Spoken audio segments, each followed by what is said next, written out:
What's up, man? You ready to go? Absolutely. All right. All right. Yes. When I'm not here, I'm here.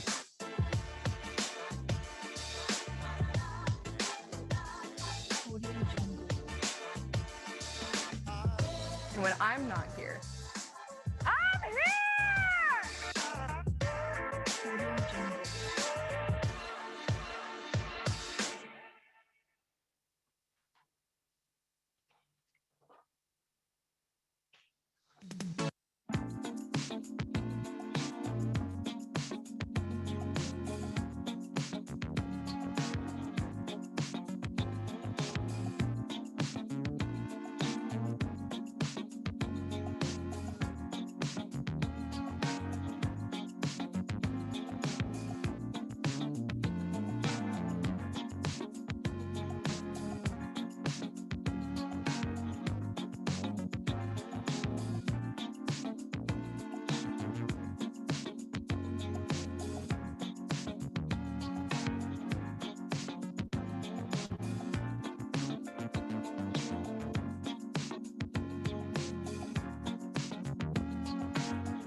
Good morning. My name is James Cooper. I am the President and CEO of the Vallejo Chamber of Commerce, and I would like to welcome you to our State of the City event for 2021, the State of Business in Vallejo. We have an exciting 90 minutes for you filled with fantastic presentations and cool videos, all focused on the economy, economic development, and business. We will start large and narrow our focus until we are looking specifically at Mare Island. There will be charts and graphs and lots of information. It will go fast and you will learn a lot. You will also have the chance to ask questions by using the Q&A feature. Our panelists have been asked to provide answers if they have one. We will also take a few questions live at the end. I would like to thank our sponsors, Southern Land Company, Lewis Management Corp., and GTL Properties, LLC, for their support and generosity to help us create this unique event and bring it to you at no cost to you. I would also like to thank our Chamber Cornerstone members whose continuous generosity helps us keep the lights on and the doors open so that we can work hard to create a higher quality of life for all in Vallejo. We have a lot to cover, and so without any further waiting, I welcome you to the State of Business in Vallejo. Home. Vallejo will always be home. Here, we create friendships, establish partnerships, inspire creativity, and exude a cultural passion that goes unmatched. Vallejo is our home. However, things aren't always so pretty, aren't always as welcoming. And to be frank, lately, it's just been difficult for anyone who truly loves this city. But we're from Vallejo. We're tough because of what we've endured. We're cautious because our survival depends on it. And fight because deep down, we know the real potential the city has. We deserve better. That being said, our city is at the precipice of a new era, but to jump across this strait and seize our future, we need to work together. It won't be easy. We've waited a very long time for any real positive development in our city, but just over the horizon is a brighter future. The blocks are there. They've always been. So let's rebuild and re-cement our place in the Bay for our families, our livelihood, our home, together.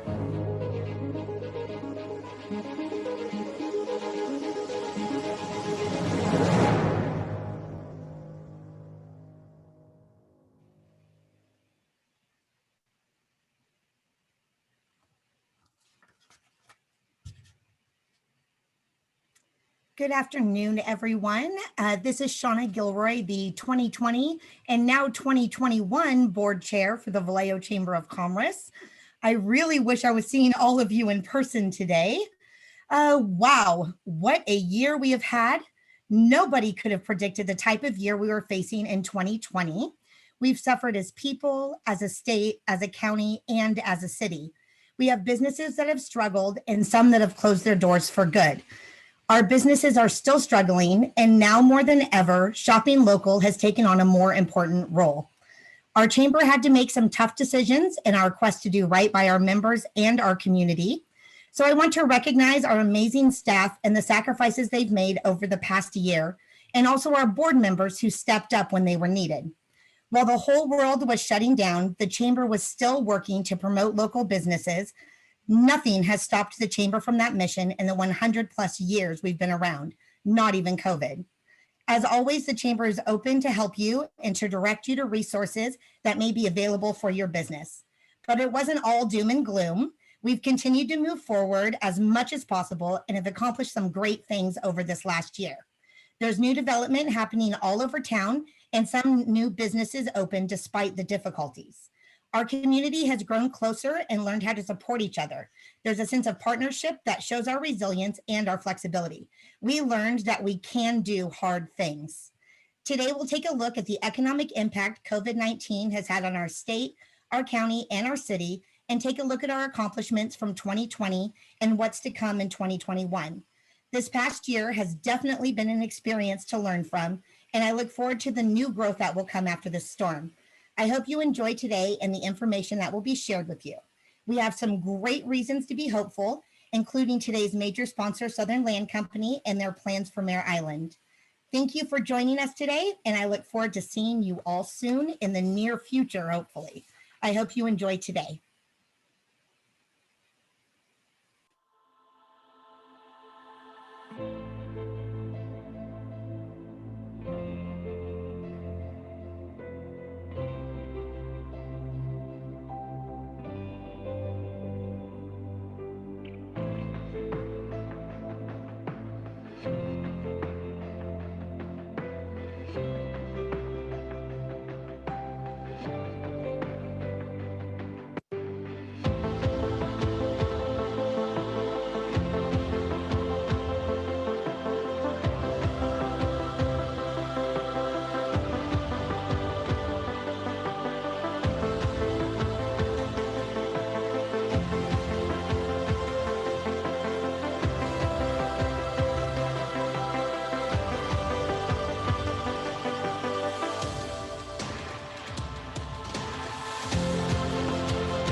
Good afternoon to everyone. Thank you for being here. My appreciation to the Chamber of Commerce and especially to all of you who are attending this. My congratulations upon an absolutely beautiful and stunning video that depicts the absolute beautiful appearance of our city. It is 2021 and it is a year of challenges. We here at City Hall are here to help you and to assist you in any way we possibly can. Of course, the economy reigns supreme and we have our own concerns here at City Hall, which includes reimagining our police department, which we will be doing to bring in more services to address the many needs that they have to handle on a daily basis. We are addressing our housing by improved housing. We have now received our housing allotments from the state of California, and 73.2% of those allotments are for both moderate and above moderate housing, which indicates there is now a tremendous opportunity for growth in housing. The Mare Island developments that will be discussed further on will enlighten you and tell you more information about the grant that we have received as we continue to preserve our history, including the cemetery. We're in contact with the Undersecretary of State for the Department of Veterans Affairs, who is addressing the needs of that and will move it forward quite rapidly. And as a veteran, he and I both share the desire to protect those interests and see that they are enhanced. Economic development We're moving our economic development through the Planning Commission this time with our development code that will address not only what someplace can be, but what it will look like, the type of essentials like this landscaping to enhance its appeasing. And finally, this is the spring, and there are signs of growth everywhere. We're looking at Solano 360, both with the opportunities and the challenges that it will bring, because we do not wish to have competing businesses out there that will harm those that are already in business here in this city as well. Our car dealerships are expanding. As we know, Tesla has come in. There's one other one that is considering this. Costco is expanding with the added tax base. And of course, housing. Last night, we saw at the Planning Commission the approval of a 127 unit building. And the remarkable aspect of that was the developer noting that finally the numbers are penciling out for the city of Vallejo to make housing justifiable from a market standpoint. So that means we are improving substantially. We're still a little behind on the commercial, but that's coming up as well. And we're addressing that at City Hall as well. One of the things the mayor's office will be doing is having a local television on VCAT, a recognized asset but long neglected source of communication with our citizens. And we will be having a program that will provide to the people the ability to call in and to speak with their officials and business leaders as to the concerns in this ongoing activity to bring our city forward. I'm reminded of the challenges that California once faced when there was a person by the name of Sam Foss. And he made an observation about how to grow California that, if I may paraphrase, it may illustrate what we are facing today. And what he said was, bring me people to match my mountains. Bring me people to match my valleys. People with empires and their purpose and new eras in their brains. It is time that we reimagine Vallejo, and today it is the Vallejo stage that must produce a new era as great as called for by Sam Voss seeking to build the West. As the stage manager calls pre-curtain to our actors, take your places. Ladies and gentlemen, it's showtime. Thank you.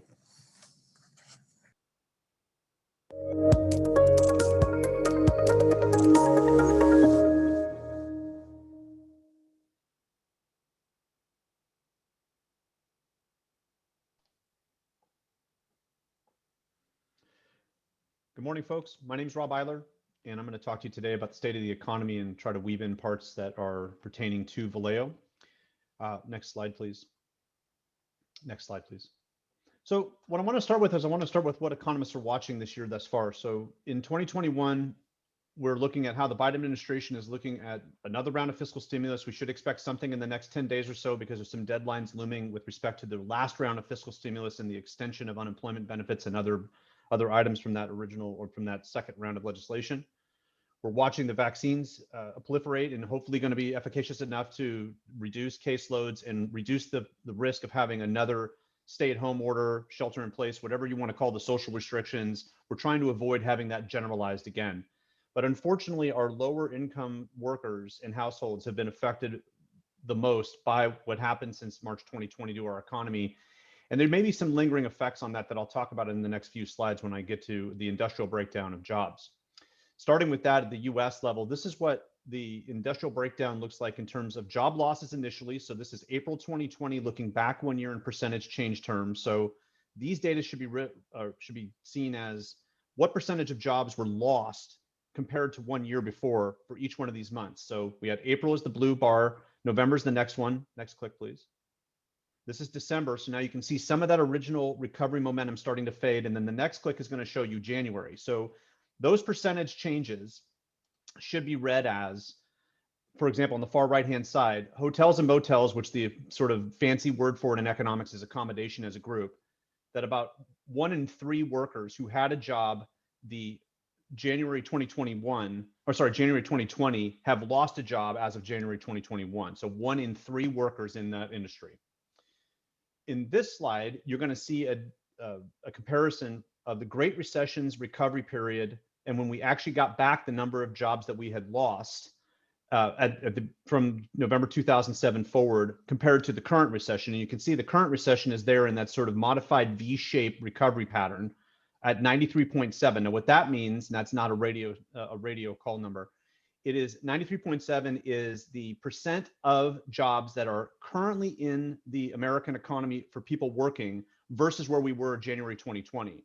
The blue line is the Great Recession, and it kind of gives you a sense of comparison of how the recovery path from a very large recession took place. It took about 76 months for the American economy to get the jobs back that it was at before the Great Recession started to really seize up our economy and begin the growth phase after that. We're 93.7% of the way there. We need to get that black line up to the red dotted line. Next slide. These data reflect a recent survey of 40 forecasters that the Philadelphia Federal Reserve does every quarter. It's sort of like the blue chip forecast. If you subscribe to that or see that from time to time, it's very similar. The two major metrics we're going to look at are real gross domestic product and its percentage change over the next few quarters and the next few years, which is really just income after inflation and how much growth there is on a quarterly and then ultimately annual basis. And then we're going to look at the evolution of the unemployment rate as sort of two major metrics for the American economy. Next click, please. This is the progression of that growth in the current forecast. So you'll notice that in each one of those sections, we have a previous and a new. The previous is last quarter's forecast. The new is one that's about 6 weeks old. You can see each one of those new numbers that are shaded for real GDP growth is larger than the previous forecast for those same quarterly outcomes. In the unemployment rate, same story. On the annual projections, same story for both. But here's the key. On the annual projections, there's going to be a pretty good bump this year on a total annual basis, and then growth is going to start to moderate, which we should expect. Naturally, an economy is not going to grow in leaps and bounds every year, and we got to still dig ourselves out of a hole that we dug in 2020. On the unemployment rate side, you can see though that things have improved in such a way that by somewhere between the end of 2023 and the end of 2024, the American economy will have an unemployment rate that is similar to where it was before COVID-19 started. So economists have gotten more optimistic about the next few years and also the next few quarters based on three major items for the American economy. One is continued lower interest rates, which is starting to stimulate both business and consumer confidence and increasing the things we want to see in terms of purchasing behavior and investment. The second is that we believe that a lot of households are sitting on money that they want to spend, but have been reticent to spend it because they're not sure what the next move is going to be in the economy. And the more there's overt growth in the economy, the more that people are going to want to spend, and also businesses are going to spend based on that demand increase in terms of their expectations. And third has been the large amount of fiscal stimulus that has come now potentially in a third round to the American economy to act as a bridge over troubled water. The key is after all that's said and done, we actually need the real side of the economy, the job side of the economy to progress forward to really feel like we've gotten where we need to be. Next slide, please. Let's now look at the local region, but also think about the state overall as a comparison, and then we'll focus on Vallejo to a certain extent. Here are the latest data. The new job numbers for California, Solano County, and Vallejo actually come out in about 6-7 days. But this is through the end of 2020. You can see at the bottom, Vallejo still has relatively higher unemployment. But the one thing about Vallejo that's been really good is it's retained its labor force and in fact grown it slightly. So you can see on that top line for the state, the county, and even San Francisco, there's been a loss of labor force. And we'll talk later about migration patterns and what that might mean in terms of retaining workers and how some of the growth strategies you're going to hear later today rely on local and regional labor. That's a good sign, which means that Vallejo is not really losing its labor force and actually picked it up a little bit, where other places may have out-migrating people and thus losing workers.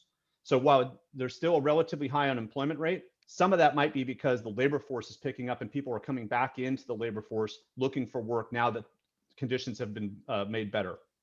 Next slide, please. We're going to do the same thing we did with the US economy now for California. This is from April to December. So we're going to slowly move. Here's the recession really hit in April and May. Now June, July, August, September, October, November, and then December showed some give back. So the same thing we're doing here in the last slide we saw that had the industrial breakdown. If you look at the far right, leisure and hospitality, bars, restaurants, and hotels together, about 3 out of 10 people who had a job December 2019 in that industry, out of work December 2020. Other services are hair salons, nail salons, auto body shops, fitness centers, a lot of things we don't categorize very well as economists. About 1 in 5 jobs lost over that year. So that's really where a lot of the pain lingers in the California economy. And that's unfortunately where a lot of lower wage and middle income homes and people have a job or had one. So that's why there's going to be some shadow effect of this recession. Even if it's declared over relatively soon, it's going to still have an effect on our lower and sort of lower middle income households and workers, because a lot of those workers are concentrated in those services industries on the far right-hand side of this graph. Next slide, please. Let's look at that same comparison of the Great Recession's recovery to the current recession. I kept some of the seasonality in California, but started in the same date, November 2007. It took about 56 months for the California economy to recover the volume of jobs it had previous to the Great Recession. Now we're at 93.8% of the jobs we had January 2020. Same deal. We need that black line to go up to the red dotted line to say we've got out of the hole, and then we can start growing again. Next slide, please. Same deal, now looking at Solano County. Great Recession, about 114 months, unfortunately, but for COVID-19, very similar progression. Hard cut down, nice momentum back up, a little bit of a curl over the last couple of months because of the social restrictions coming back as caseloads increased. And if you go back just from the other slides, it is a very similar picture, because this recession, rather than being very regional in its effects, the restrictions have been generalized. And we've seen general effects on labor markets throughout the country, with some pockets of differences, but really in the major portions of our economy, very similar outcomes. Next slide, please. Here's Vallejo. So this is Vallejo's progression. It took about 82 months for Vallejo to come back for its residents from the original effects of the Great Recession. Again, I kept the seasonality in there to show you a lot of the bumps and clunks, but same deal, pretty much 94% of the way home. We need that black line to go up to the red line. So Vallejo is not that far away, and very similar to the state and Solano County on average in terms of its current recovery for its residents. A lot of the things you're going to see today should accelerate those changes and make them more positive over time. Next slide, please. One thing I do want to leave you with, at least from the California standpoint, is the latest forecast coming out of the California Department of Finance in terms of jobs growth. So these are indexed to where we're going to start the index, or have it equal 100, November 2007, like we've seen in previous graphs, and then watch it evolve. Next click, please. There's the Great Recession, and you can see the down movement in jobs and down to the bottom, and then this nice long growth phase up to 110.5, which means that we had at the peak of the last growth phase before the current recession, which you now see in that second shaded area, 10.5% growth from where we were before the Great Recession started, but then a hard cut in jobs, some comeback, and then smooth growth to about 2024, where we finally get back to where we started 2020. So I'm on the group that helps the Department of Finance do that forecast to getting ready for the governor's budget. So one of the things we believe is it's still going to take a couple of years to completely sift out the problems in the labor market. And California might lag a couple of months behind the national, but we do expect after 2021 the growth to be relatively smooth. Next slide. Thank you. I'm sorry about that. Same deal for Solano County that we saw earlier for California and the US, just in a quick industrial breakdown. Go ahead and just move through the clicks relatively quickly. April and May, where most of the pain was, recovery over summer and early fall. And then you're going to see here in a minute, December. There's December. Solano County, as a microcosm of California, same major pain areas: leisure and hospitality, bars, restaurants, and hotels. Other services, 27% or 27 people out of 100 who had a job 1 year previous, out of work the end of 2020 in those industries. But relatively strong recovery otherwise. Part of this recession also that's been maybe somewhat anomalous, or might be somewhat counterintuitive to you, is the fact that we've seen relatively strong housing markets. Go ahead and go back to the next click. It's okay. This is a reflection of where economists see the prices of houses going. So you see Vallejo's 6.1% housing growth is predicted over this year. Relatively good growth, as you can see there, 7.8% growth in 2020 in housing prices. So if you owned a home, or you were smart enough to buy in Vallejo January 2020, you have had good growth, and you're looking at really good growth again this year. Really solid stuff. The problem, which is in economics, there's always an opportunity cost. The caveat to that is that if you are trying to buy a home and your job maybe came and went, came back, and you lost some income momentum, it's now farther and farther away to buy a home. Now, granted, if you hear that homes are going to be built, that's great. It changes the supply side, which might flatten out price growth a little bit. But watch for housing crisis discussions in 22, 23, and 24. Once we feel like we totally turned the corner, then we're going to focus on the housing side of the market a little bit. But at least for the next 12 months, most economists are predicting pretty strong housing market driven by high income demand or demand from high income workers, as well as relatively low interest rates continuing. Next slide, please. I want to look briefly at taxable sales and see what centers have changed. So if you stop here, you'll notice this is quarter 2 2020 compared to quarter 1 or quarter 2 2019 and the percentage shock. And now that's quarter 3. So quarter 2 2020 was the real bad time. You're going to hear later that sales tax revenues in Vallejo have picked up a little bit. On the far right-hand side, that other retail group is where most of the buying online ends up showing up. But there's been some pretty good growth in quarter 3 2020 versus quarter 3 2019. And you can see consumers are slowly coming back, which is positive. The next few months are going to really tell the tale of just getting back to square. The taxable sales is one metric to watch in terms of consumer confidence. Next slide, please. We heard a lot about a V-shaped recovery when the recession started. These data suggest a K-shaped recovery is underway for workers. And this kind of reiterates some of the points I made before in terms of high income workers versus low income workers in their recovery path. These data come out of a partnership between Harvard University, Brown University, and the Gates Foundation, using all kinds of data to try to real-time track what's going on in the recovery. And it's actually, the website is called tracktherecovery, all one word, .org, if you want more. This is specific to Solano County through the end of October 2020. So the data are a little bit behind, but that top line is the evolution of high wage workers. And there actually, by the end of October, there was growth for workers that make at least $60,000 a year in Solano County. Middle income is between 27 and 60,000 a year, and low income is 27,000 or less. You can see low income workers, about 1 in 3 workers were still out of work that make that amount of income or less in Solano County. That picture is very similar for California, the entire Bay Area, and most of the United States. That is a K shape. The top incomes are recovering more quickly, the lower incomes not so much. That shadow effect has a lot of concerns in terms of public policy. Next click, please. There's the high, next click. There's the low, and then you're going to see one more that's going to spell out some issues. Watch for pressure on local governments with respect to social services. Nonprofits are already squeezed. I implore you to visit a food bank if you want to see where the real pain is happening in our economy still. Watch for apartments and whether or not people can stay in those if they're renting. And then ultimately the ability of local businesses to hire back workers if economic conditions do not improve and I have to leave the local area because they're not improving fast enough for me. What does that leave in the wake when businesses start to see demand rising and want to rehire? Next slide, please.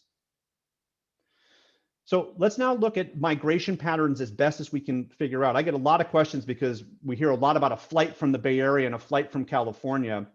The US Postal Service is pushing out data on change of address and looking at how households have moved from one place to another. And while I don't have the super precise data about where people who lived in Vallejo have gone or people that have come to Vallejo were coming from, we do have net data, meaning that this is the amount of people that have left quarter 2 2020 to February 15, 2021 on a quarterly basis.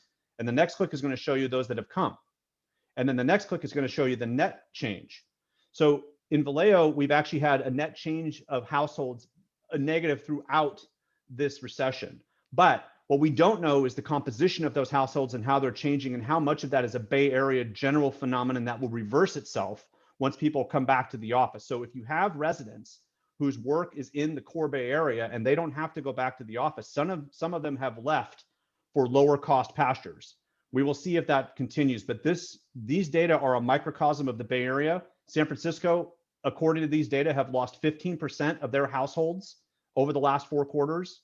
And so that's something to watch as a building social policy issue and whether or not we see a remigration if offices open back up and corporate America wants people to come back.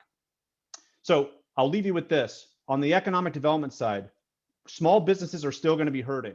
And where should resources go? You're going to have to pick and choose small businesses in terms of trying to support them. What are the cost conditions after this is all said and done? On the workforce development side, you've got to be thinking that businesses are going to be facing higher costs. What does that mean in terms of their ability and willingness to hire back in the same volume they had pre-COVID?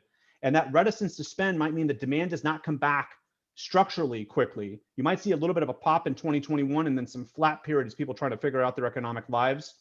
That seems to be the consensus forecast. We will see how it plays. And the last click here is on the housing side. The great thing you're going to see over the rest of the time here today is the evolution of Mare Island and the evolution of Vallejo as a community. Want to watch for the mix of rental versus ownership and that rooting of people here in the city and really in the region as far as retaining workforce. That's something that flight of people has got a lot of public policy advocates concerned that we don't want to lose workers and trade them for folks that are coming here taking advantage of relatively lower prices while the getting is good, specifically in the core of San Francisco, because prices have dropped there, and not necessarily working in the wake. So with that, folks, if you have any questions and I don't get to something later today, this is my contact information. I want to thank the City of Vallejo and the Vallejo Chamber of Commerce for having me today. Thank you.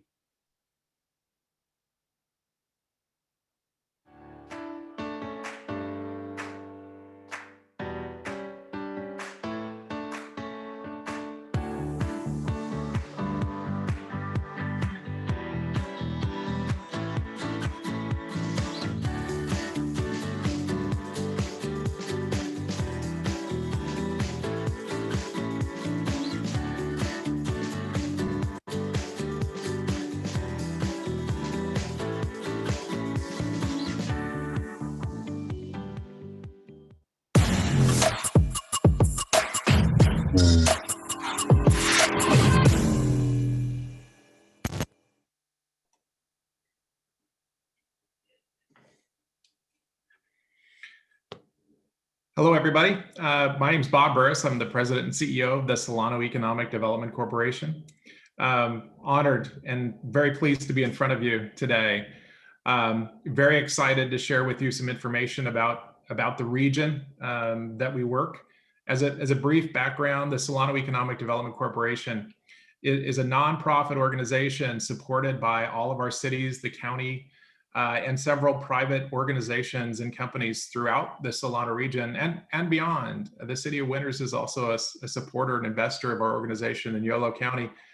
And we're very excited to have partners like Vallejo. And I truly believe that Vallejo is one of those cities that's truly going to lead us out of this recession into great success in the near future. Very excited about the prospects that we have in the city of Vallejo and in the county of Solano. So what I wanted to do today, very briefly, it's always tough to follow Dr. Eyler, who is a tremendous asset to the region. But I wanted to give you a little bit of context as to where we are in our economy, what the federal government, the state, our regional and local organizations are trying to do to support businesses that have been hurt. But also where we go from here, because planning for recovery is equally as important as supporting those companies and those small businesses and people that have really had some obstacles here, as we all have in the last year. So let me start by talking a little bit about jobs. I know that Dr. Eyler had some great details and information and actually showed some of this information, but just wanted to show you in very simple terms.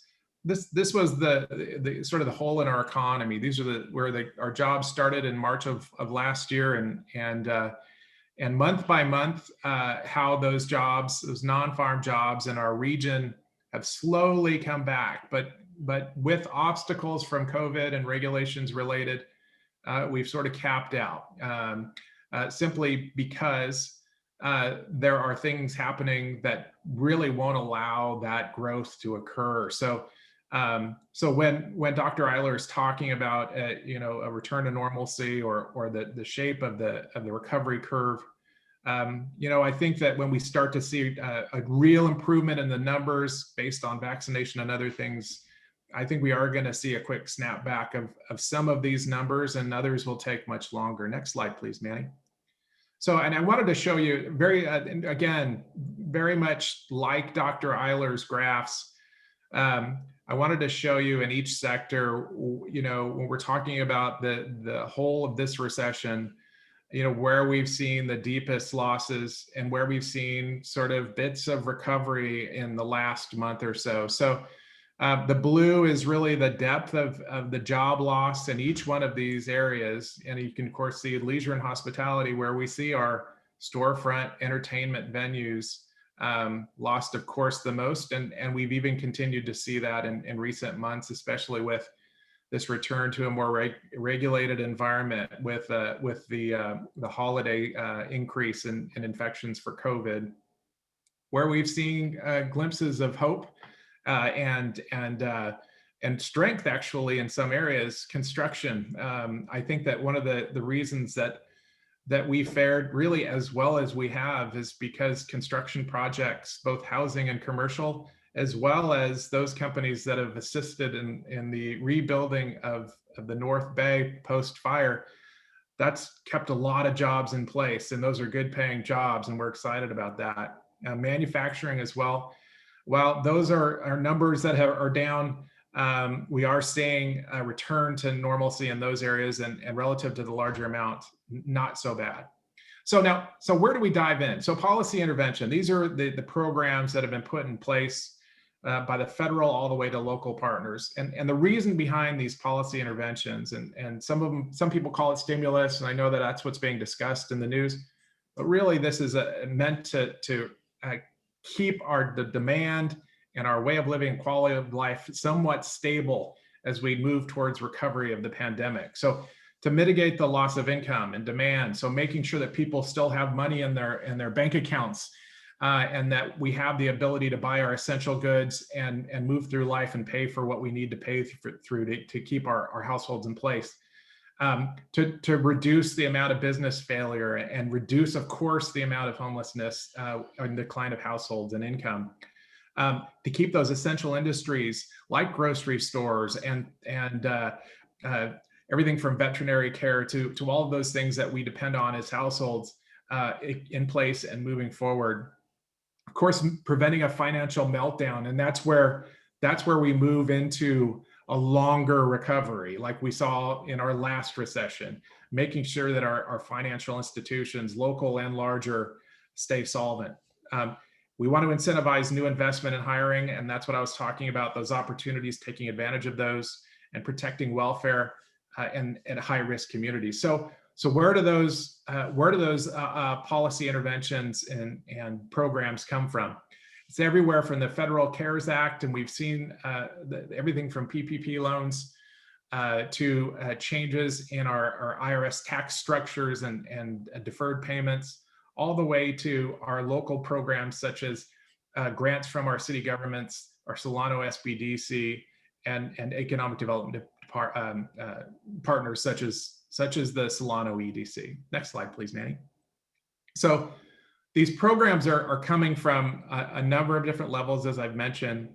Low interest and forgivable loans, many of those coming from the state and federal government. Temporary tax treatment programs, and I would include in that the exemption of fees such as alcohol beverage control, exempting restaurants from paying their annual alcohol fees, salons and beauty supply stores not having to pay their licensure fees for the year. Those types of small inducements to allow companies to reduce their overall cost of operations and maybe ease the pain a little bit. Small business grants coming from all levels. So CARES Act grant programs initiated by our own cities like Vallejo have been tremendously successful. So the state's California Relief Grant actually just today released their schedule of rounds 3, 4, and 5 coming out in the coming month and a half or so. So please keep an eye on that. In the last round, or the first round, Solano itself received 232 applications that were awarded, totaling $2.6 million. And that was just round 1. So round 2, I think they added another 260 applications, and they're moving through that process. Round 3 is interesting because that's going to be a grant process for nonprofit cultural institutions. So that's going to be really important for our nonprofits in the community that have hurt. So, and then we see federal grants coming out as well, and that's coming through the next round of stimulus package. Household stimulus payments are going to be important, eviction protection, and that's everything from our local legislated eviction protection measures, both residential and commercial, to our state programs and the governor's executive orders being extended, very important to what we're doing. And then the federal government in everything involving federal business, they're trying to provide those exemptions for evictions. Income tax credits, and of course, something that we work on a daily basis is bolstering our economic development incentives. And that was in the most recent governor's budget to make sure that we put our funds back in the coffers of programs such as California Competes, the Employment Training Panel for reimbursements for training, and sales tax exemptions for companies that are trying to do manufacturing or research and development. All of those inducements help us plan for the next recovery and to provide opportunity, new investment, and jobs in places like Vallejo. Next slide, please. So one of the things that we've been trying to do is with each one of these programs, we want to make sure that people are aware of them, because that's really often the biggest challenge. So in the first round of stimulus program, and probably in the next as well, is we made a series of animated programs that simply show what each one of these programs do, how you can apply for these programs, and who you can talk to locally to get your questions answered. And we felt that was a really good place for us to support organizations like SBDC and Vallejo Economic Development and the entire staff. Next slide, please. So another thing we're trying to do is educate people not only on programs that are available, but what's happening in the economy. So every month when EDD releases this economic development numbers, we want to make sure that we translate those numbers into real information that people can use. So we put out our newsletters within the day that data is released in a form that's usable to everybody, and we make sure that gets out. We also work with Dr. Eyler quite a bit in hosting webinars to talk about what's happening in the economy from the federal all the way to the local level and what we expect to see in the near future, so that everybody can really be informed as to the climate, the economic climate, and future pitfalls or opportunities for us all. Next slide, please. So to say it's a dynamic situation is I think understating a bit. One of the things we want to do is focus on our recovery, as I mentioned before. So there are a lot of new opportunities where many industries have really been hurt. Other industries have seen a rapid increase in demand. So a lot of essential services, a lot of money being spent right now. So on goods as opposed to experiences. So those companies that are manufacturing, distributing, or producing new goods and services are seeing an increase in demand. And then those areas where that is essential that we produce those, such as biopharma, biotechnology, medical devices, new types of food, we're seeing a rapid increase in those demands. We're also seeing a need to secure our supply chains in each one of those areas. And that's a whole new level of economic opportunity where Solano is very well placed for that.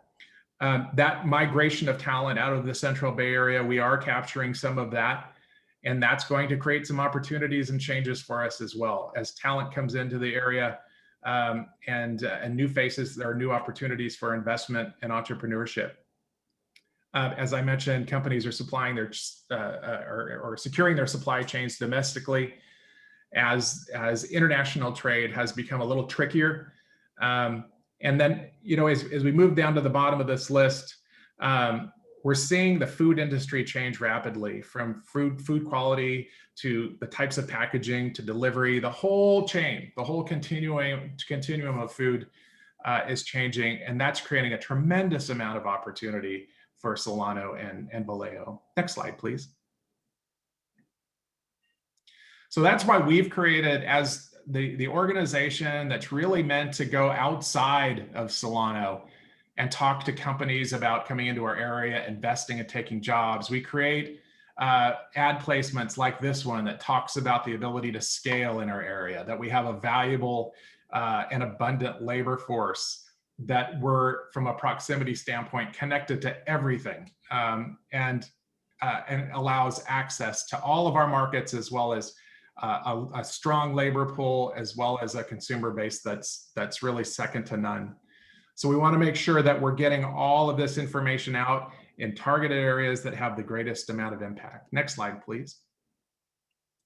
So where does Vallejo stand in Solano and the state in terms of competitiveness?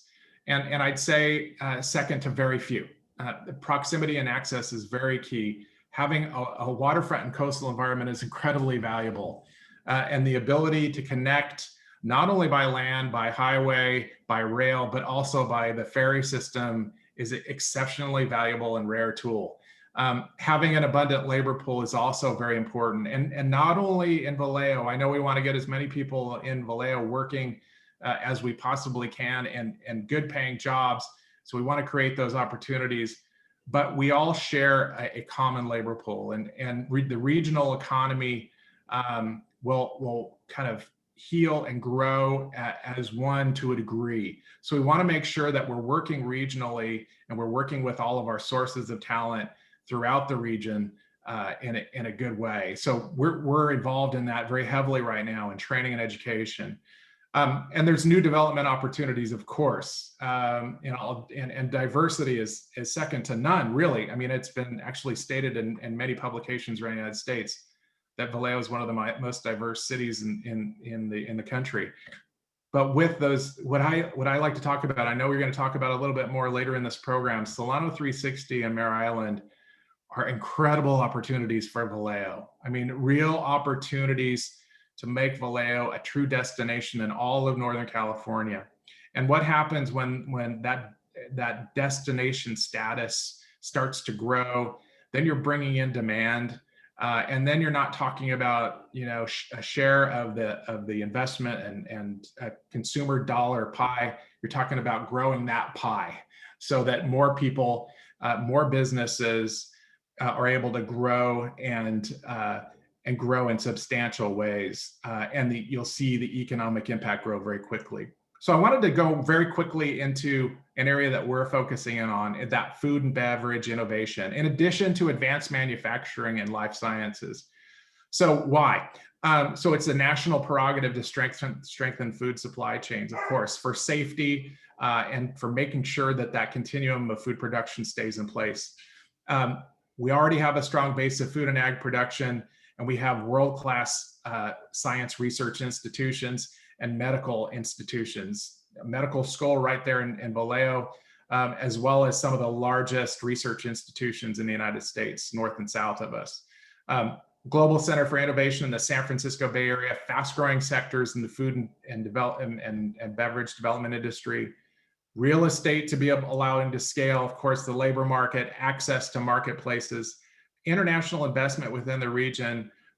Really, that's a lot more than you'd think. Most of our major companies have especially European investment, and that creates opportunities in its own right for foreign direct investment. And then, of course, with this growth and with this type of industry cluster, you see high economic impact and a high spillover effect. Next slide, please. So also in our promoting, you saw one of our videos in the upper left hand at the beginning of the program. We're very excited about these, talking about playing where you work. So showing all types of ways to recreate and have fun in Solano that most people don't know about, and talking about jobs here and types of jobs that people really don't know about outside of Solano. Then we're trying to make sure that people know that this is a very diverse economy here, with a whole array of job skills and sets that they're very attractive to outside investors in the industry. Next slide, please. So just to wrap up, my talk, where we're going from here, we're working on an EDA grant we're very excited about for resiliency in our future economy, which is very important for us. And we're coming to the final stages of that grant process. We're going to put out a lot more information about what we're doing and the economy. And we're talking about the Future Food Tech Conference that's coming up next week, and I'm going to play a role in that. We're putting out a lot of information about assistance programs, marketing campaigns, and we want to be involved in continuing to work with those companies that want to create jobs in our area. And that's the entire area, including Vallejo. We have a number of really interesting prospective companies looking for new opportunities in Vallejo. And of course, don't miss our annual luncheon. I have to put in our plug on March 25th. We're very excited about it. And we'll have our speaker, Viraj Puri from Gotham Greens in New York, talking about their new enterprise in Solano County. And with that, I want to thank you for the opportunity. I hope this was informative, and I'm happy to answer any questions that you might have. Thank you.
Good afternoon. It's great to see you all. My name's Gillian Hayes. I'm an interim deputy city manager for the city of Vallejo. I oversee the planning department, the building department, and the economic development department. And with me is Paul. Paul, you want to introduce yourself? Yes, good afternoon. And I'm Paul Kelley, the economic development manager. Great. So we're going to review, we looked at the state level, we looked at trends at the county level, and now we're going to review at the city level some of the information that we've got to share with you. We're going to talk about economic development, some of the COVID impacts, how we do business in Vallejo, and what some of our most recent tax trends are showing us. We're going to look at some 3-year permit reflections and some revenues, and then our job and housing opportunities here in Vallejo. I'm going to review what we've done in this last year. Even in the pandemic, we've gotten a lot done here in the city of Vallejo. And then how do we do business better in the future? And I want to just remind us of why we and our community in Vallejo consider economic development such an important component to our social fabric. It's a way to create inclusion and racial equality for all our citizens, and to have economic security and an opportunity to have a thriving community. Some of the benefits that we provide is maintaining and increasing, diversifying our tax base, business retention programs, creating and retaining jobs are all some of the things that we as economic developers do, and many of you have seen them, including our partners like Solano EDC and others. And some of the benefits that we provide are creating successful businesses that generates taxes and resources in our community, but also more importantly, it provides local employment for our neighbors and our friends. It provides a stronger social fabric, as well as returning business tax revenues that support us, not only our community and our quality of life, but also some of the infrastructure needs that we have. And it's all an element of what we do in economic development on a local level, on a regional level, on a county level, and on a statewide level. The other thing too, we provide a lot of services over the last year related specifically to COVID-19 support to businesses, as you saw in Bob Burris's presentation to all those resources. We do that as well in our area. Next slide.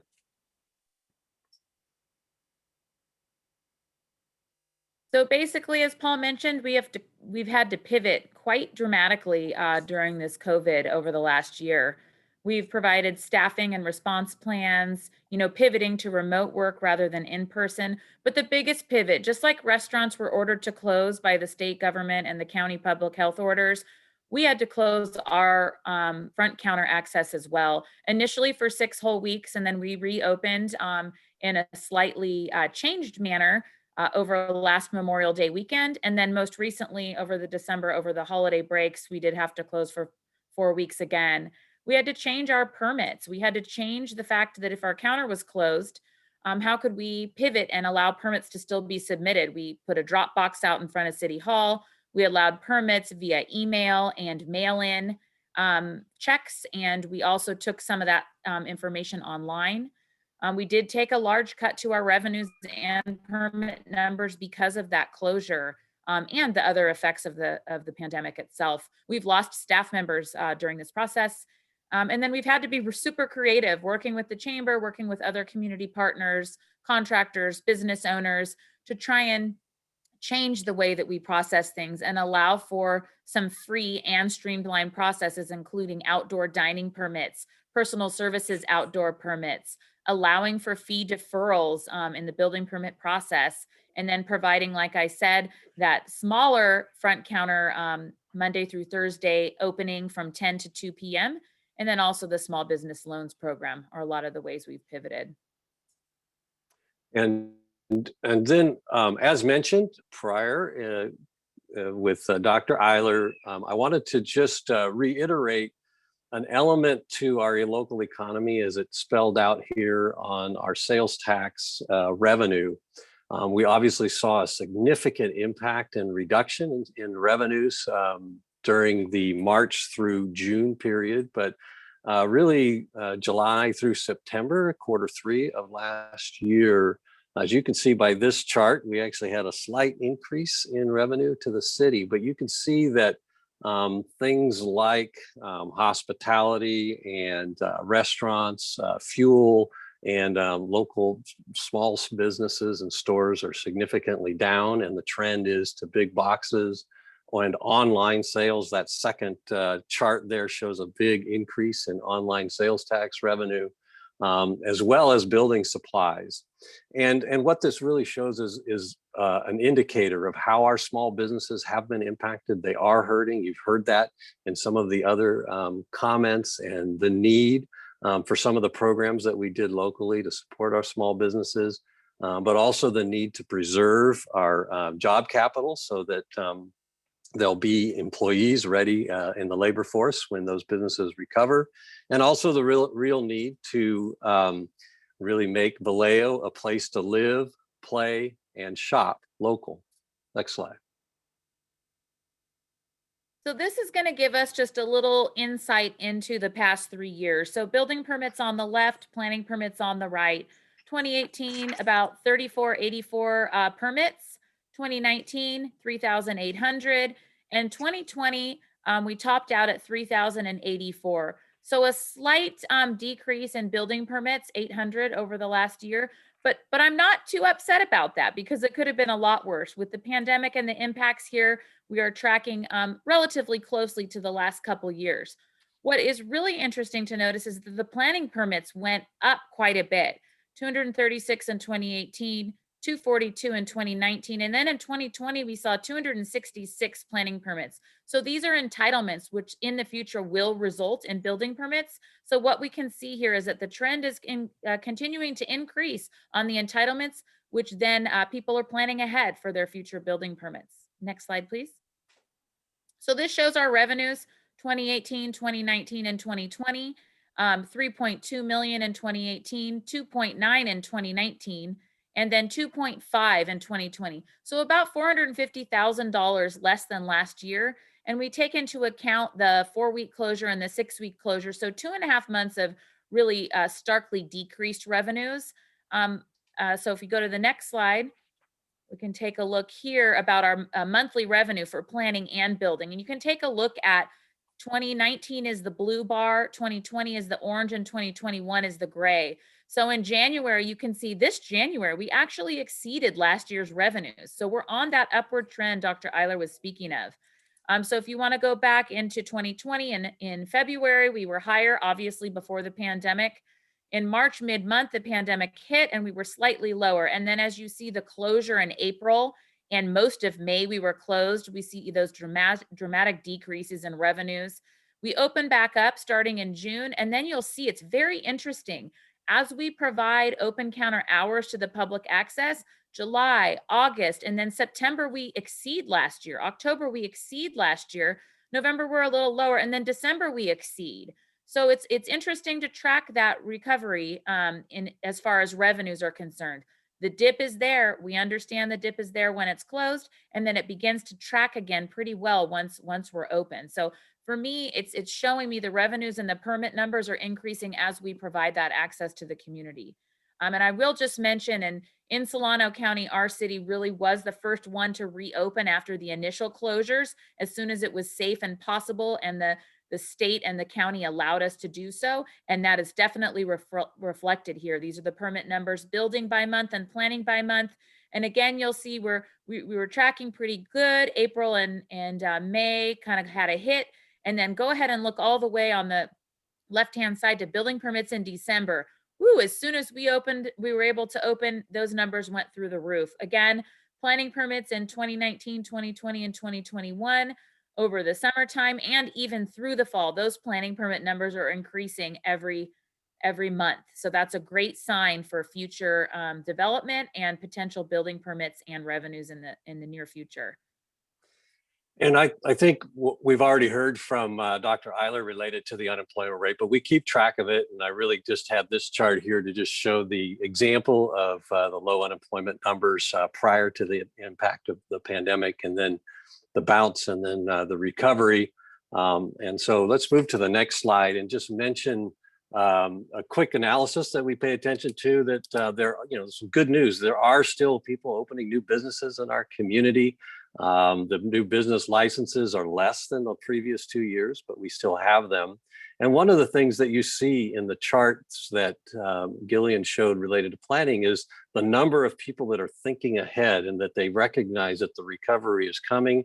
So they got to get their planning permits, they got to get their other elements into the system so they can be ready for the coming months. The mayor mentioned, and I saw that there was a question related to the Tesla item that's coming into town and what the benefits are. And that's an example of a new business coming into town. And the benefits are that it cleans up an old empty building or a building that hasn't been occupied. It will generate some sales tax revenue. Not positive on the exact employment numbers, but we will send new employees. But more importantly, it also shows that Vallejo is a place to be. Next, here we go, Gillian.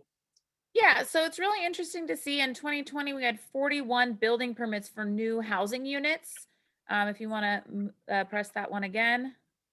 And entitlements, 274 housing unit entitlements in the pipeline, which will be coming through in the next year or two for building permits themselves. We did have a question in the chat I can answer really live real quick. Does the city of Vallejo have a time limit on the entitlement process? Yes, we do. Most entitlements are approved for 24 months, and after they are expired, then you would have to reapply. So just wanted to give that answer as we're talking here. So we're gonna try and fly pretty quickly through this because we know others need to speak, Southern Land, and there's other opportunities for question and answer. So we did want to just give you guys a review of all that we've worked on and all that's been done in 2020, and then a look forward to 2021 about the exciting things that we're continuing to work on. So Paul, feel free to jump in as we go through this. We'll kind of tag team it, but really exciting in June 2020, we approved the new Costco location, a retail center, and 178 single family housing units. Just as an update, they are involved with some litigation right now, working through that, hoping within the next 30 days to have that resolved. They're working with PG&E on some gas line relocation permits right now, and we're really hoping to get this thing moving here by springtime. through that permit process. The old Ramada Inn, we've heard from the community ever since I've been here for the last 16 months. When is this thing going to get its new facelift? Well, those building permits came in, they sat for a while, they finally were paid and issued, and you will see that transition to the new Comfort Inn is actually in process. The first phase is being built now. It's already looking so much better, and we're really excited for that one. Again, as I talked about before, 274 units up and coming for building permit, which is super exciting. Paul, you want to talk a little bit about the Mare Island, North Mare Island term sheet? Right. Well, we were able to successfully negotiate an updated term sheet for North Mare Island with Southern Land and Nimitz, and you'll hear more a little bit later about some of their plans. That this really opens the door to see more on the island happen sooner, and it also gives us, what we're doing this year, which is to work on the DDA as we move forward. Also on Mare Island, an increased security and oversight, both on the north side, but also on the south side, is providing an opportunity for factory OS expansion, as well as a lot of ship repair jobs that are in that area. You've seen a lot of activity related to factory OS, and they're getting a lot of media as well. I am going to talk a little bit about our CARES Act grant program after this slide. And I want to just mention, along with some of the other items that are listed here, the value list, which is something that encourage everybody to check out the City of Vallejo's planning department website. You can actually click on this and see what's going on. We get questions a lot of times, what's going on in the city? And that'll give you an indication of that. And the other primary thing we wanted to show really with this slide is that even though we've had a challenging year, there's a lot going on. Absolutely. Some other things to highlight this year, lots of policy and procedure stuff that I don't need to bother you with, but it's really important that when a developer or a business owner or somebody comes into the city of Vallejo, they have a clear expectation of entitlement processing, building permit processing, timelines, and tasks within that process. We've developed so many procedures that will set our foundation moving forward, make things more streamlined, working with the Oracle, building some online permit software, cutting edge stuff, really, really cool. All of our building permits are currently online now. Next phases are going to be public works and planning and fire and some of the other departments as well, but that's super exciting. The cannabis program has been brought into the planning department as well. That's been very successful. As someone in the chat did point out, yes, the cannabis taxes this last year have increased. And the question as to whether the city would consider an additional licensing process beyond the current 11 regulatory permits, that's something I can let the city manager and the mayor speak to, as that would be a decision at their level. But yes, it's really great to point out that the taxes have increased there as well. Lots of transparency going on, working on, obviously, like Paul said, the value list, providing that information to the public, also updating the public quarterly at city council meetings with what's going on in planning, what's going on in building and ED, economic development. So providing those quarterly updates has been really important. Another big thing that we worked on this year was creating a zoning and building code enforcement program, drafting the ordinance with the city attorney's office. We've hired one code enforcement officer, and that's really important to note because prior to this program, the city did not have code enforcement for building code or zoning code issues. So signage, building over the lot line, my neighbor's got a horse in their backyard, those types of issues were not dealt with. We only had code enforcement from the police department, which dealt with life and safety issues, weed abatement, abandoned cars, and garbage. But we've never had anything until now with this new zoning and building code enforcement program. That's a really big feat. It took us a lot of time and collaboration, but we're happy to have it. We want to keep everybody doing what they should legally and keep our city looking clean. And that's a great opportunity for the public to be involved there. Moving forward, looking into 2021 plus, Paul, do you want to review the first few? And I'll jump in? Oh, I think Paul might have froze. Well, I was just going to mention that you can see many of those. All right. I hope I did. Go ahead. I just wanted to mention a couple of those items. as you see on the screen, but really to highlight the Economic Development Administration grant item right in the middle. The mayor briefly mentioned it. We're pleased to announce last night to the council that we did get Economic Development Administration grant preliminary approval. We're looking to do a $1.5 million assessment of Mare Island's infrastructure, something that's key to being able to fully redevelop the island. And the federal share would be almost $1 million of that. We have a few I's to dot and T's to cross, but we will be able to get access to those grants. So we're very excited to announce that. And before we go to the next slide, Gillian. Yeah, Paul, I just want to add that EDA grant is just huge for the city. So basically what it's going to look at is all the infrastructure, the water lines, the sewer lines, the storm drain lines, and all the roads infrastructure island wide. Not only where Nimitz Southern Land holds interest, but the entire island. What that does is it's going to tell us in the next year, year and a half, what is out there? What is out there? What's its capacity?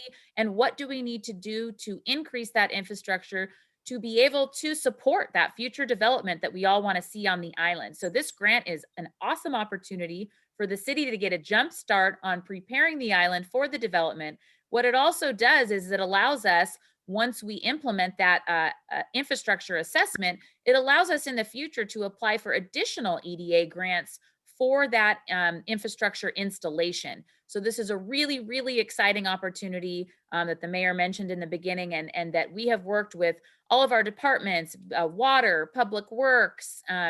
We've worked with Vallejo Flood and Waste District. We've worked with Southern Land. They will be contributing some of that match money. And it's just really been a collaborative effort, and it paid off. All that long, hard work together has paid off. And now we are moving into that direction quite quicker than we would have if we didn't have that $1.5 million grant funding. So that's exciting. And then just wanted to chat really quick before we jump. The Mare Island Developer Disposition Agreement for North Mare Island is another huge one. We're currently working on that now with Southern Land, and you'll hear more about what their plans are moving for the future. But some of these projects are just really going to be integral to the development in Vallejo. The factory OS and the Phase B garage, mixed use, the parking garage, the retail, the residential. We're still working on the Blue Rock Springs with the mixed use project possibility there. The Sika Hills, the tribe is working on a cultural center, a restaurant, and then the Waterfront History Park.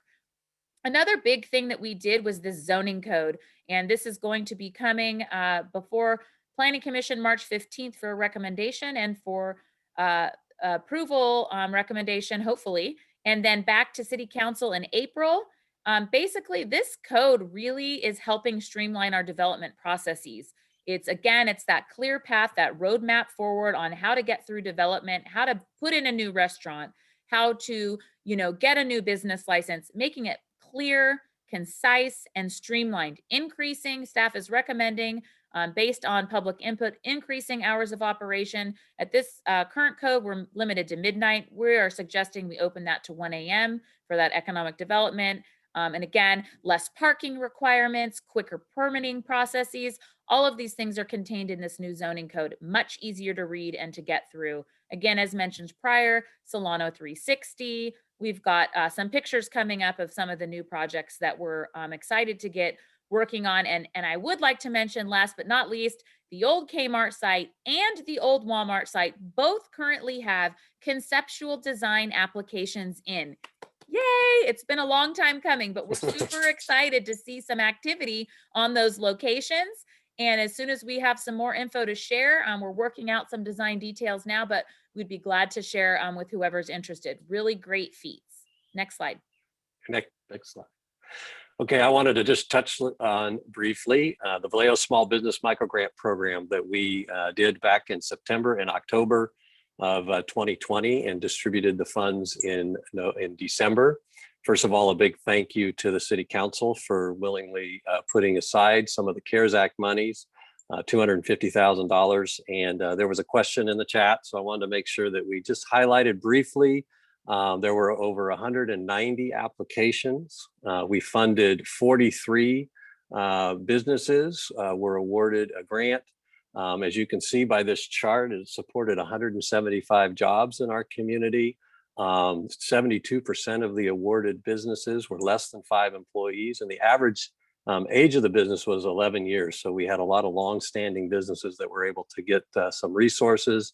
And then you can just basically see some of the grants by industry spelled out there, as well as if you can see it on the small map, the dots there. But I also wanted to highlight the Solano Workforce Development Board is some of our key partner to administer this grant, and the SPDC. So they a couple of significant partners. It's a small investment, but it was a big help and a real message from the city council of how much we care about our small businesses and recognize the need to support them. And we're Next slide. really hoping we'll be able to do that one again.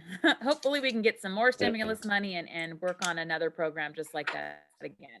Wanted to quickly go through a few pictures of up and coming development. This is Solano Ranch off of Columbus Parkway. Highway 80 would be to the left of the screen here. Some retail up front, some residential multifamily behind it. To the left of the screen, a hotel. To the right of the screen, more retail. Next slide, please. Quick conceptual sketch of the hotel. And this project is in process right now. Everything's been submitted and we are processing it. Next slide. Another exciting one, as we mentioned, already approved, is the Costco here with the retail to the north and towards Admiral Callahan, and then the residential to the right-hand side. In between was a wetlands park that connects the two. This is a beautiful slide of the phasing of the Waterfront History Park we're working on right now. To the left of the screen, you'll see the cultural center and restaurant from the tribe that they're working on, and then you'll see playgrounds, outdoor amphitheaters, restrooms, gardens, labyrinths, and then moving over towards a fitness area and some playing fields. Next slide. Here's a great one. This one was an office building converted into 15 units. So just wanted to highlight, this one's already, as you can see, built. They're putting in landscaping now. It's a great one to highlight. Next. The DaVita Dialysis, another great project to celebrate. Next. Also on Broadway in Sonoma, just below that DaVita Dialysis, is the La Quinta Inn proposal. This application is already in and we are processing it currently. So hoping to get that approval moving forward here very shortly. Exciting there. And then on Monday, as the mayor mentioned, we had a 132 unit multifamily project approved at the Planning Commission. It's just really exciting to see the entitlements continuing to increase. You know, we had 274 entitlements in 2020. And we're already up almost to 150 in 2021, and we're only in the beginning of March. So I think that our trajectory for housing in Vallejo, here's another one, Oakwood Apartments. It's really on the upswing. And if you click one more time, I'll take you through the center of the Oakwood Apartments. I mean, these are really great projects, you guys, and it's really exciting to see that balance of the housing need, which then also supports that jobs need as well. Next slide. So looking into the future, just wanted to review with you all. The council will be doing goal setting in April. We want to use those goals to then begin a strategic plan in the Economic Development Department to provide that roadmap, to provide those work plans and the priorities and track and be accountable. Do want to work with the Chamber Economic Development Committee, the Ad Hoc Committee, the Economic Vitality Committee, the community, moving forward, working together. And then lastly, just wanting to highlight, we really are working on a staff recovery plan. Paul and I have suffered some major cuts in staffing, and it's just a good point to know that planning division is at half staff and the economic development department is less than half staff. So where we were 3 years ago with 9-10 employees, we've got 2 economic development project managers right now. So Paul and I are jumping in and trying to keep things afloat moving forward and working with the council on unfreezing some of those jobs, because without those jobs, we can't move forward the good ED work. Next slide, please. And with that, again, just highlighting, once those goals are set in April, we really want to hit the ground running and start that economic development strategy plan. We really do. We're looking right now for funding opportunities because we really do want to bring in a technical expert. Dr. Eyler, you free? Anyways, we really do want to bring that, that next step up to really help Vallejo get over this hump and to continue to attract and retain and just grow our ED in the city. Working at the same time on creating a staff level that allows us to implement those priorities the council and the community sets and to be able to measure our successes and to report back out to the community where we are, where we've been, and where we're headed. It's very, very important to track those accomplishments. So with that, I'd just like to say thank you very much. Here is Paul's and my email, phone number. If there are any additional questions, we'd be glad to reach out and talk with you. Thank you again for being here today.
Good morning, or good afternoon, sorry, good afternoon. I'm Tom D'Alessandro. I'm honored to be here today and to have the opportunity to speak with you about Mare Island. This beautiful island has played a formative role throughout the history of Vallejo, and I believe that our ongoing partnership with the city and the Vallejo business community will continue to be a major factor in shaping our future. Mare Island, Vallejo, and the Vallejo Chamber of Commerce have a rich history that dates back to the 19th century. From the start of shipbuilding with the Saginaw in 1854 under David Farragut, through to the launch of the USS Drum nuclear submarine in 1970, Mare Island was a jewel in the Navy's crown. At its peak during World War II, it was one of the busiest shipyards in the world. It employed over 41,000 workers, 9,000 of whom were women. When, in the spring of 1996, the shipyard closed, Mare Island began to open up to a wider public. For the first time, residents of Vallejo could visit the island. They could enjoy its panoramic water views. They could explore its heroically scaled and elegant industrial buildings. They could discover for themselves the places their parents and grandparents had told stories about how they built the ships and submarines that protected America for over 140 years. They could move into new neighborhoods nestled along the edge of thousands of open space land. They could take in breathtaking views of San Pablo Bay and Mount Tamalpais. Since the Navy left, in addition, some people have chosen to move their businesses. Actually, we need to go back to that slide that had the atlas. Yeah, we have to stay there for a second. Since the Navy left, some people chose to move their businesses to Mare Island to bring life into the majestic factories, offices, and warehouses. Their business owners found they could easily attract employees who found purpose in making new things in new ways inside structures of rich and ennobling legacies. During the last 20 years, over 100 businesses have repopulated historic buildings on Mare Island, and in this process, they've added thousands of new jobs to Vallejo. And we've seen, I think everyone who spent time on Mare Island has seen that people love being in and near these historic buildings, these structures that played such a meaningful role in California and in the nation's formation. We're excited about recruiting other companies into the remaining empty buildings. We're trying to take a holistic view of Mare Island. We understand how all of its parts, the soaring factories, the warehouses in the historic core, the classic homes lining Walnut Avenue, the newer homes at the Island Center, the stately former hospital, now Touro University's campus, the Mare Island Brewery on the Napa River Promenade, the massive ships being serviced at Mare Island dry docks, the wild and serene preserve, and the miles of trails running through state lands, how all of these parts fit together in a cohesive way. Our vision is to weave those diverse elements of life on Mare Island in their entirety into one place that can be enjoyed equally by residents, workers, and guests. I hope you will join us as we embark on an adventure to discover and shape a new destination for Mare Island, as the mayor said, to reimagine Vallejo. Now, we're showing you an atlas. While many have assumed that the Nimitz Group and Southern Land are responsibility for the entirety of Mare Island, that's not the case. We've developed a Mare Island Atlas, which we're showing today publicly for the first time. It identifies parts of the island by ownership. We're working on other versions based on other factors, but this is a relevant one for today's discussion. The Nimitz Group land that Southern Land is managing is shown in the salmon or pink color, and it covers the historic core on the east, part of the future neighborhoods in the center, and the former golf course property in the south. This represents about 22% of Mare Island. The state lands, which are the largest part of Mare Island, are shown in the light gray, and these stretch across the entire length of the western edge of the island. They're the largest owner. Land still owned by the Navy is shown in that kind of light blue, and that's the second largest owner. So we're after the state and the Navy in terms of acreage under control. And the Navy land, a lot of that is still undergoing remediation. You can also see where the Touro University is identified, and the residential neighborhoods are shown in brown, the elementary school in purple. And then you can also see some of the land that's in state land that's in the city trust, and that includes the preserve. North Mare Island is shown kind of in a very pale green, that part of it that's controlled by the city, and then in blue, that part that's controlled by the Navy. And so you see even North Mare Island is still subject to remediation, or part of it is still subject to remediation and other issues. As many, as Paul and Gillian just mentioned, we are in negotiation and conversation with the city on a disposition and development agreement for North Mare Island. So we hope that the next version you see of this map in the future will have Nimitz Group having a larger portion of the island in that salmon color. That's our hope. So this is an early version of the atlas that'll keep changing. What the atlas does show also, I think if you take away anything, it's that most of the land is natural now and will remain natural, including the preserve. The Mare Island open space, the open land, spans over 2,000 acres, which, just to put it in reference to other parts of the Bay Area, that makes our open space on Mare Island larger than the Presidio National Park and larger than the Golden Gate Park. And not that we're counting, but it is something significant. And I think it's an important part of the island's future and of Vallejo's future. These natural, and I'd say even wild, open lands are vital to the health and well-being of all of the local species, and also to some that just fly by. Now, next slide. I hope you can tell that we're really quite excited, intensely excited about working on Mare Island, and we understand that we have a very important treasure here. And yet, I think we also have to say that I'm someone running a business in Vallejo. I don't need to tell you that we are facing several significant challenges. So despite the richness of the location, the fact is that, and even the list of things that Gillian and Paul went over, I think that some of Vallejo's value is underappreciated in the marketplace.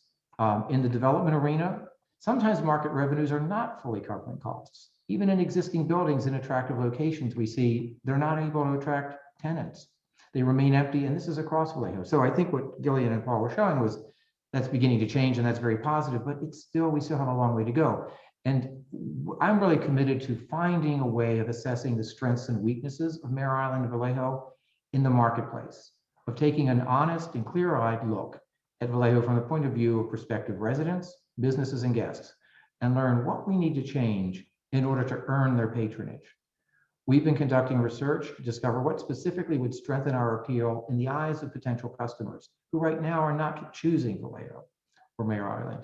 We need to know the strengths, and we need to know our strengths and our weaknesses as they assess them. This process will reveal the criteria they use to make location choices. We want and need to be the highest value in their assessment.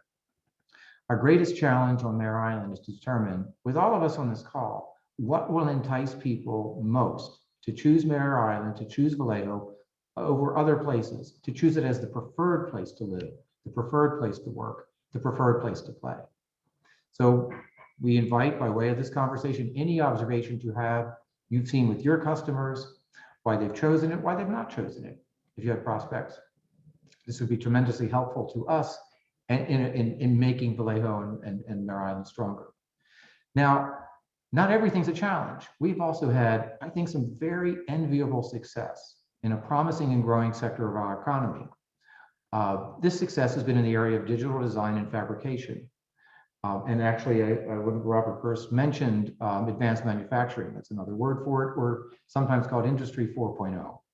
Industry 4.0 represents a digitization of making things. And what's more, Mare Island has already got an agglomeration of 7 firms practicing in this space. It's amazing. The future of making things, of manufacturing, is unfolding all over the globe. It's happening everywhere. But what is so promising for us in Vallejo is that major participants have chosen previously empty Navy factories on Mare Island as their first choice for setting up shop. It's not an overstatement to say that the future of making things is in part being invented right here, right before our eyes. For example, the biggest example for us is Factory OS, which occupies a former shipyard machine shop. There they are designing and building houses on computers and on a factory assembly line. They are partnering with Autodesk and Google and others to revolutionize the way homes are built. Their workforce has grown to almost 600 people, 400 of whom are local. Google has ordered hundreds of homes from Factory OS, and those homes are going to be built on Mare Island. To put this in perspective, in Japan today, over 10% of the housing throughout that country is factory made, and it is judged to be of higher quality than site-built homes. In the US, we're not in double digits. The percentage of factory-built homes is only 3%. But with efforts like Factory OS and Autodesk, I think we can expect the share of market of factory-built homes to continually increase as we go forward. And this is in part because of the higher quality, the tighter timetables, and that should translate into more cost efficiency, which is obviously a big issue here in the Bay Area. Another participant in advanced manufacturing on Mare Island is IMOD Structures, who is designing and making flexible, high-performance modular classrooms in a 100-year-old factory. So here we have, this is, I'm not sure if we should have a slide for IMOD. I think so, it's one more. Yeah, that's it. And then the next slide is showing Meta Design and Manufacturing. So this is another Mare Island firm using Industry 4.0 technology to design and make new advanced ergonomic tools and equipment for the telecommunications and utilities industries. And they're doing this in another Mare Island building. We don't have an image for this, but I would be remiss if I didn't also call out Chrysler and Associates. Those who know him know that Bill Chrysler is an internationally recognized thought leader in the world of advanced manufacturing. And he is also on Mare Island, and he is building the skin, the outer shell, for the George Lucas Museum of Narrative Arts in Los Angeles. We have other firms as well. We have 3 other firms. So we have still got additional factories that are empty, and we want to add to our roster of advanced manufacturing firms from across the Bay Area, from across the nation, and we've actually got people inquiring from across the world. Part of the reason they're picking Vallejo is the regional transportation, the highways, of course, at 37, 80. Also, the workforce. They're able, when they move here, to find people to fill the jobs, and that's critical for them. In addition, next slide, we are, I think we go to the next one. We're looking to, I think we go one more, maybe, and one more. Oh, well, I guess we might be past it. One of the things we wanted to talk about was expanding events on Mare Island. So many of you know that we have events like the Wet Mile. We've had a series of other events. And what we're looking to do is really expand. We're in the process of dreaming up events that we hope will entice people from Vallejo, but really from a larger region all over to spend some time relaxing and enjoying life on Mare Island. In that we've got already a series of events stay tuned. I think you're going to be, I hope you're going to be excited about the events we're going to be announcing going forward. So I'd like to conclude quickly by saying that Mare Island has great natural beauty. Anybody who spent any time here sees that. It has an incredibly rich architectural history. It has also an attractive set of contemporary neighborhoods. We want to build on those strengths to create an ecosystem built on sustainable economies, sustainable life, and sustainable nature. These three goals have been called the triple bottom line. And we have to consider each component to have a long-lasting, sustainable social, business, and natural environment.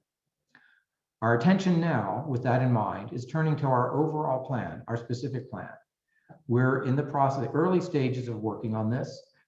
We've had some public hearings on this. We intend to have more.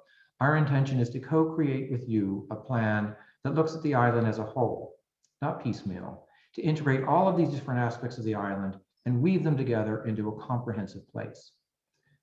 We are very anxious to get your point of view on these topics. We want to be familiar with the stories you can share about life, business, and nature in Vallejo.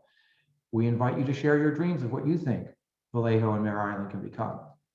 I appreciate the time you've given me to talk about Mare Island with you. It's been a pleasure participating in today's event, and I'm looking very much forward to future conversations. Now, the slides that go back 2 slides. So we have a series I mentioned of, we're trying, and I think so far we're doing it, of meeting people at least every 4 weeks, at least every month.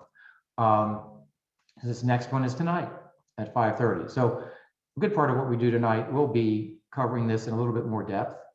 But we have another one coming up toward the end of March. And we're going to be advancing the conversation about the overall planning. And we are looking, in addition to the specific plan and in addition to the negotiations on North Mare Island, we are looking to see what can we do early under the existing specific plan. Where do we not have environmental issues? Where do we have just clean land we can do something with right away? So we're hoping, in addition to the long-term, long-range issues of North Mare Island and the specific plan, we hope to be coming to you soon with some early first phase projects. Thank you very much.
Wow. Well, what an event. A lot of great information there.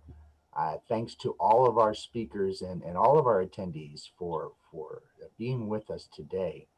I am joined with City Manager Nyhoff, who I wanted to ask you just right off the top, Greg, what do you see as the big challenges that are facing Vallejo and specifically our businesses as we start to step forward from this pandemic from the last year, and as we're starting to get all this activities happening and there's lots of great stuff happening? But I mean, from your perspective as city manager, what do you see as the biggest challenges, and maybe just the top two? Well, thank you, James. First of all, thanks for having me here, and what a great program you all put on. And I just say kudos to the chamber. Love the relationship we've had over the past 3 years. So I want to thank you for that. And I think, so just a quick note that I wanted to add to it. There's been talk about the stimulus package in Washington, D.C. and the potential for grant funding coming up. And I do want to tell people, keep a close eye on that. We do anticipate, if it goes through as we've been originally told, there's significant millions of dollars that would be unearmarked or unspecified for Vallejo, which we would want to certainly get together with the chamber and the businesses to look at those grants. So stay tuned on that one. There's some exciting news there. I think, you know, we have just a couple quick things. I think, you know, we obviously, public safety is really important to all of us when it comes to our community and how we police our community. And so really reforming that and cutting down on the crime, wanting people to feel safe in their community is hugely important. Homelessness and trash is huge. I know the city council is well aware of all of that, and we'll be doing goal setting shortly to really look at prioritizing the funds that we have. And then I would say to you simply as a partner and as a teammate that we need to understand that being positive together about economic development, we can say the words all we want, but if we aren't using those words in our public meetings, if we're not all together, and as we look at these projects as business partners and business friendly and a can-do attitude, we're not going to succeed. Vallejo's not going to succeed. So just, you know, some of these, it's been a tough year for everybody with the pandemic. You can feel the anxiety out there. We have to dig deep in our souls and say, if we can't build each other up instead of tear each other down, we're not going to come out of this. So I would just challenge all of you to work with us and be with us to really let's pull out of this and let's come out of this pandemic together. Thank you, James. Yeah, agreed. We have to be our biggest champions. We have to be the first to speak to our good things. We all know there's a lot of challenges, and I'm glad we were able to highlight a lot of those. But there's also a lot of success and a lot of positivity. And this community is very passionate about itself and its desire to continue growing and prospering. And so it's great to see we have a lot of great partners with us today from the city, and great work from you and your team as well. I do want to touch real quickly on one point that was mentioned several times. Maybe you can let folks know how it really impacts the city, the impact of staffing. You know, staffing, you know, you come up with these ideas, you're always working, you're always under the spotlight. Lots of people expect a lot from you, but underneath all of that, there are people that do that work. So talk just a little bit about the impact and what your expectations are on staffing going forward. Yeah, you know, I did write a couple of comments. Thank you for asking me that perfect question. So pre-COVID-19, I think we had tremendous momentum together. I mean, the community, the business community, the residents of our community, everything was seemingly going really well. It just knocked us all off our feet, including us. When business has difficulty and struggles, so do we. You know, the revenue we talked about, although some of it didn't look bad when you cumulatively look at it, we had to freeze basically 52 positions. We didn't freeze public safety because we wanted to make sure we were there to respond to 911. So most of that impact, you heard Gillian, you heard economic development and public works, picking up trash, fixing potholes. That had a huge impact to us. And so we were kind of unknown with that. And so we've remained that way in order to walk out of this from the city's perspective with a slightly lower reserve, but still stable. And now it's time to jump out of that and rebuild that back up. So we see tremendous stress on staff when it comes to people being unhappy with our services because we can't provide as much. I think last night, I would welcome anybody to go watch the council meeting that was held last night, the special meeting where departments led a conversation about accomplishments, about initiatives and challenges. I think that we're in a good place at this moment to pull out of that, but it's going to be slow. So we just need everybody to help us work through those things and to certainly be positive and say, instead of say, you guys, you're doing a terrible job out there, we have people that are giving their heart and soul for this community too. And so just if we could just do that together, I think we'll pull out quick. And council's going to go to goal setting here in about a month. And we encourage the business community to chime in there to say, hey, make sure we do economic development and fund those important positions. If I can't fund Gillian's group in planning and Paul in economic development, then we're going to fall behind on everything we've accomplished pre-COVID. So we're going to have to invest back in it. Right. No, you guys do a great job. I think it's an under acknowledged part of all that you do, this sheer amount of work that you're faced with and the challenges and the fact that you have such passion to make this the greatest place it can be. But you know, it takes time and it's going to take longer when you don't have enough people doing the work. So it's good for people to hear this information. Maybe they'll temper their expectations and know that you're continuously working and doing everything you can, and that over time we're going to see this progress that we're all speaking to today. We've run a good 20 minutes past our timeline. I know, really appreciate everybody sticking with us. Do you have any final thoughts you'd like to share as we're wrapping up today? Well, you asked some great questions, so I got to get most of them in. I would simply say the partnership again that we have with the county, and to see Dr. Eyler and Burris, he said we have the competitive edge. Did you hear Burris say that? Then, yeah, thank you. So it's up to us. It's up to us now.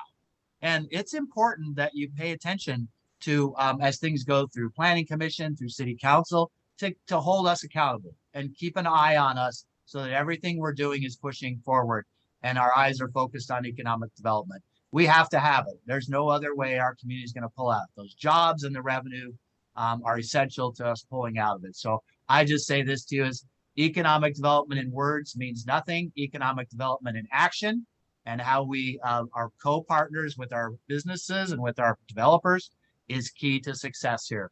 Faster we do that, the more often we do that, the greater success Vallejo will have. Thank you. Well, you've got a willing and ready partner here at the table with you with the Chamber of Commerce. So thank you very much, City Manager Nyhoff. Thank you very much to all of our panelists today.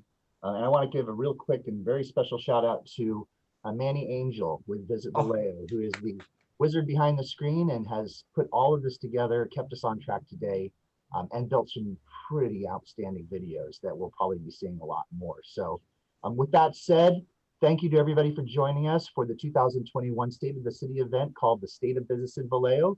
We look forward to seeing you in the year ahead. Keep talking positive about Vallejo and keep building for tomorrow. We're looking forward to seeing you soon. Thank you. Thank you, James.